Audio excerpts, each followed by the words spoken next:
মিনাসান konnichiwa. আজকে আমরা Japan সম্পর্কে জানব। জাপানে যদি যেতে হয় অবশ্যই জাপান দেশটা সম্পর্কে একটু জানা দরকার। এই জন্যে জাপান হচ্ছে একটা দ্বীপ রাষ্ট্র। কোথায় অবস্থিত? উত্তর পূর্ব প্রশান্ত মহাসাগরীয় উপকূলে অবস্থিত এবং এটা পূর্ব এশিয়ার একটা দেশ।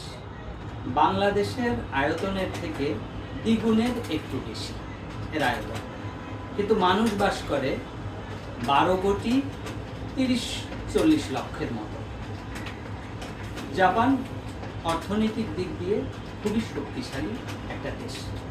একদম উত্তর থেকে, উত্তরের হোক্কাইডো শহর থেকে শুরু করে ওকিনাওয়া দক্ষিণে এই পর্যন্ত ঐতিহাসিকভাবে 8টা অঞ্চলে বিভক্ত। এছাড়া প্রশাসনিক দিক দিয়ে 47টা প্রিফেকচারে বিভক্ত। টোকিও এর রাজধানী। টোকিওতে প্রায় 4 কোটির মতো লোক বাস করে।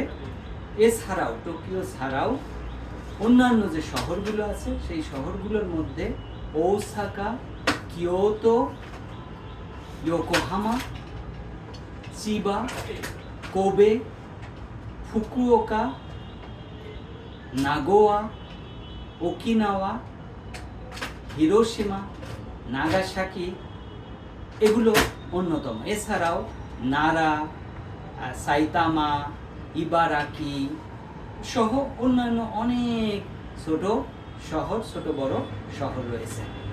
তো এই ছিল মোটামুটি জাপান সম্পর্কে একটা ছোট্ট ধারণা। আরিগাতো গোজাইমাসু।